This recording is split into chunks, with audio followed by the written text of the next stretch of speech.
mga kapatid. ah Turo ko po sa inyo kung paano magbaklas ng injection pump nitong DCM na 8088 mini loader lang po ito. Ito po mga kapatid, bali ito po, nabaklas ko na yung tornilyo. Ang problema po kasi nito, naglilik dito sa gasket nya. Yan. Tapos yun, yung mga injector nya, dalawa po yung leaking.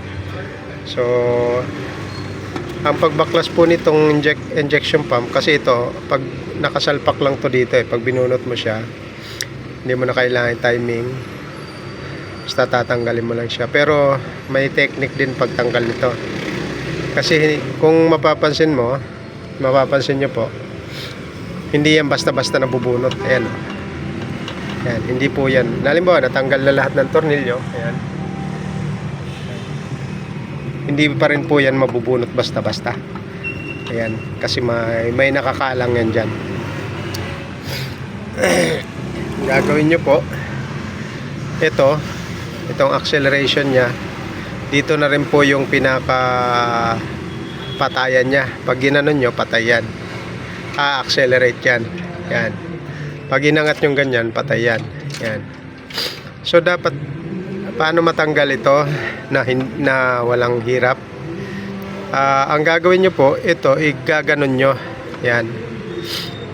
Pag naganon nyo na po yan, pwede nyo na po siyang angatin.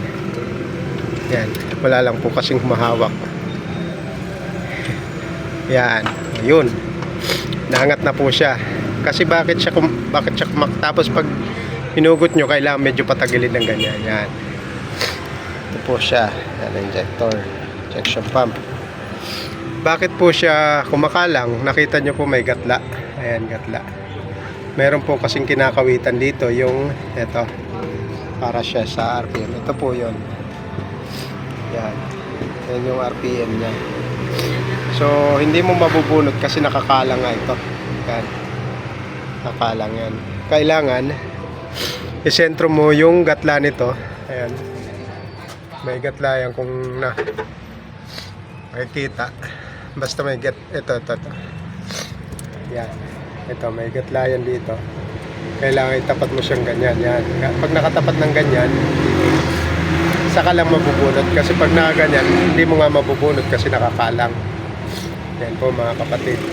Yan po yung pinaka basic na pagtanggal itong injection pump nitong ano pong engine to. Alam ko Komatsu to pero hindi ko na yan.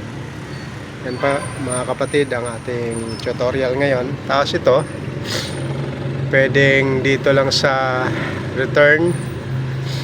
Ang leak nya kasi sobrang tigas na nung yan nababali na yan